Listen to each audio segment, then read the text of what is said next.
Hello everyone, welcome back to my channel anime lovers UK पे। Friend, इस channel पे new है तो प्लीज़ सब्सक्राइब करें, लाइक करें, कमेंट करें। तो आज हम एक्सप्लेन करने जा रहे हैं the unluckily union a coming soon billionaire का चैप्टर 8। जैसा कि हमने पिछले चैप्टर में देखा था, मार्गरेट वैलेंटीना को अपने साथ लेके वहाँ से चले आती है। वहीं पीछे मैडलिन गुस्से में उसे देखते हुए कहती है धिक्कार है उस पर। हेली भी अपनी मॉम को शांत कराते हुए कहती है, मॉम शांत हो जाओ, हमारे पास अभी भी उनसे बदला लेने के लिए कई सारे मौके होंगे। फिर सीन चेंज होता है और हमें लू फैमिली के मेंशन का अंदर का सीन दिखाया जाता है, जहाँ पर सभी लोग आ चुके होते हैं डाइनिंग रूम में। और मार्गरेट वैलेंटीना को ले जाते हुए कहती है, आई एम सॉरी मॉम, आपको इतना वेट कराने के लिए। ग्रैंडमा तो वैलेंटीना को देखते हुए कहती, ओह तो अच्छा, यही विंसेंट की वाइफ है। मार्गरेट फिर फटाक से वैलेंटीना को टी देते हुए कहती है, चार्लेट जल्दी करो और अपनी ग्रैंड मदर इन लॉ को टी सर्व करो। वैलेंटीना भी हैप्पी हो जाती है और टी सर्व करते हुए कहती है, प्लीज ग्रैंडमा आप इस टी को पी लीजिए। वैलेंटीना तो ग्रैंडमा को फुल रिस्पेक्ट देते हुए नील डाउन होके बैठ जाती है और उसे इस तरह का बिहेव करते हुए देख के तो ग्रैंडमा खुश होते हुए कहती है, बहुत बढ़िया, वंडरफुल। फिर तो वैलेंटीना हेड डाउन करके उन्हें 3 बार रिस्पेक्ट शो करती है और ये देख के तो ग्रैंडमा भी हैरान हो जाती है। ओह, वैलेंटीना तो फिर बैठते हुए ग्रैंडमा को देखते हुए कहती है, ओह मैं प्रे करती हूँ कि आपकी सेहत हमेशा अच्छी रहे और आप एक अच्छी लाइफ जिए। ग्रैंडमा फिर तो अपनी टी विंसेंट की सेकंड आंटी को पकड़ा देती है और वो चार्लेट का हाथ पकड़ते हुए कहती है, ओह थैंक यू तुम्हारा, तुम सच में काफी ज्यादा अच्छी लड़की हो। ग्रैंडमा तो वैलेंटीना से इतनी ज्यादा इम्प्रेस हो जाती है कि वो अपने हाथ से जेट पेंडेंट का ब्रेसलेट निकालते हुए वैलेंटीना को देते हुए कहती है, ये तुम्हारे लिए है, जैसे कि अब तुम विंसेंट की देखभाल करती हो, तुम्हारा इसके लिए थैंक यू। ग्रैंडमा तो फिर जेट पेंडल बैंगल को वैलेंटीना को पहना देती है और वैलेंटीना भी देख के काफी ज्यादा खुश होते हुए कहती है, थैंक यू ग्रैंडमा। ये सीन देख के तो वहीं पीछे मार्गरेट की सारी सिस्टर जल बुन जाती है और वो चिल्लाते हुए कहती है, नहीं मॉम आप ऐसा नहीं कर सकते हैं।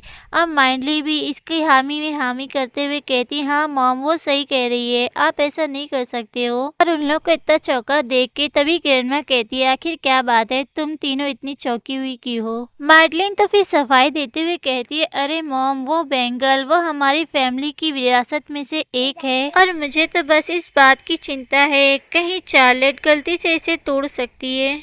ये सुन के तो ग्रैंडमा चार्लेट की तरफ मुस्कुराते हुए कहती है, ठीक है तब तो उसे इसकी अच्छी तरीके से देखभाल करनी होगी। और ये सुन के वैलेंटीना भी खुश होते हुए कहती, हाँ जरूर ग्रैंडमा, मैं इसका अच्छी तरीके से देखभाल रखूंगी। वही हम मार्लिन को देखती है जो चार्लेट के हाथ में उस जेट पेंडल बैंगल को देख के काफी ज्यादा जेलस होते हुए अपने मन ही मन कहती है, डैम इट, वो विरासत बहुत ही पैसे के लायक है और फिर भी वो सस्ती सी महिला उस पर अपना हाथ रखने में कामयाब हो गई, वो भी इतनी आसानी से।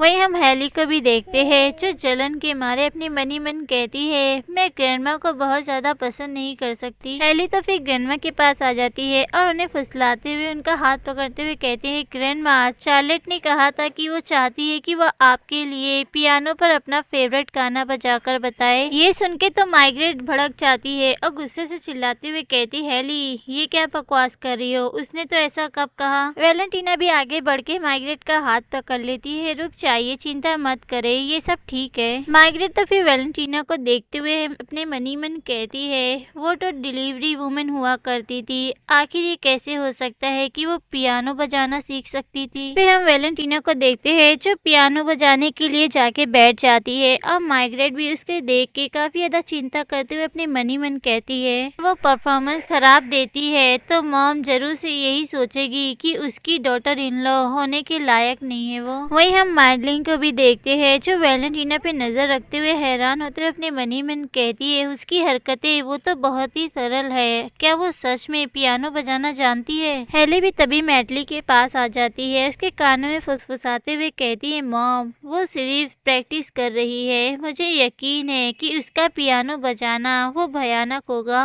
और फिर उसके बाद ग्रैंडमा जरूर से उससे नफरत करने लगेगी। फिर सीन शिफ्ट होता है वैलेंटीना पे, जो पियानो काफ़ी अच्छी तरीके से बजा रही होती है और उसका सॉन्ग भी काफ़ी ज़्यादा अच्छा होता है और वो काफ़ी ज़्यादा मन लगा के पियानो को बहुत ही अच्छी तरीके से बजा रही होती है। वहीं हम हैली और माइडली को देखते हैं, वो तो काफ़ी ज़्यादा हैरान हो जाती है और माइडली हैरान होते हुए कहती है वो सच में अच्छा बजाती है, क्या ये सच में पॉसिबल भी हो सकता है। फिर हम मार्गरेट को भी देखते हैं, जो चार्लेट की स्किल को तो देख के काफ़ी ज़्यादा इम्प्रेस हो जाती है और अपने मन ही मन कहती है वो इतना अच्छा पियानो कैसे बजा सकती है। वहीं चार्लेट का भी पियानो बजाकर हो जाता है और वो अपने हाथों को रोक के उठ जाती है और उन सभी को थैंक यू कहते हुए कहती है ग्रैंडमा, वो सिर्फ सॉन्ग का एक पीस था, मैं आपके लिए आगे फ्यूचर में और भी अच्छी तरीके से बजाने की कोशिश करूंगी और मैं सच में आपके लिए कामना करती हूँ कि आपकी सेहत और आपकी लाइफ वो काफ़ी अच्छी तरीके से बीते।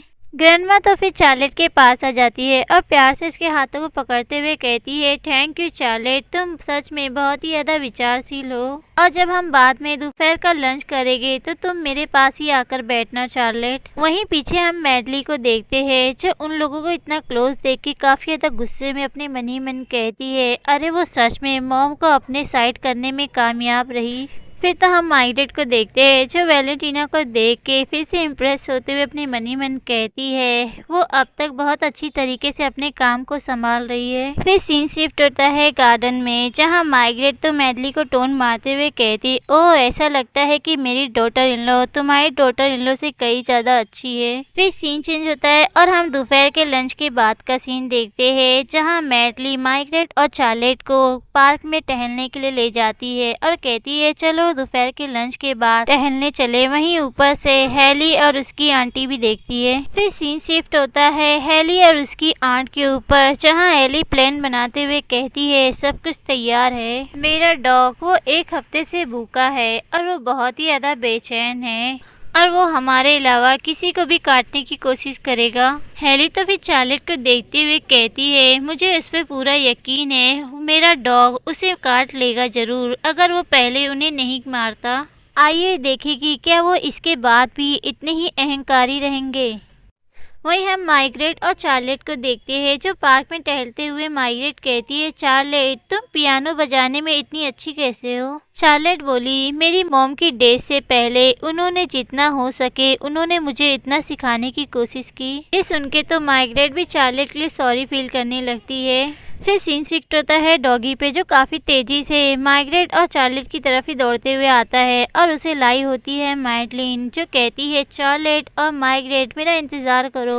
वहीं हम उस डॉग को देखते हैं, जो दिखने में काफ़ी ज़्यादा डेंजरस लग रहा होता है और माइग्रेट भी चार्लेट को कवर करते हुए उसे डिफेंड करने लगती है। उन दोनों को इस तरह देख के तो माइडली हंसते हुए कहती अरे चिंता मत करो वो तुम्हें काटेगा नहीं। माइडली तो फिर जानबूझकर उस डॉग के पट्टे को छोड़ते हुए कहती अरे मैंने सोचा कि मैं उसे भी घुमाने ले चलूं। और फिर हम उस डॉग को देखते हैं, जो काफी भूखी भेड़ियों की तरह चार्लेट और माइग्रेट की तरफ आने लगता है और ये देख के तो माइग्रेट और चार्लेट काफी ज्यादा शॉक हो जाते हैं और वो काफी ज्यादा डर भी जाते हैं। तो फ्रेंड इसी सीन के साथ ये चैप्टर यहीं खत्म होता है। एंड फ्रेंड हैप्पी पॉइंट देना मत भूलना एंड नेक्स्ट चैप्टर के लिए ज़्यादा से ज़्यादा कमेंट करें, लाइक करें, सब्सक्राइब करें। Thank you for watching my video.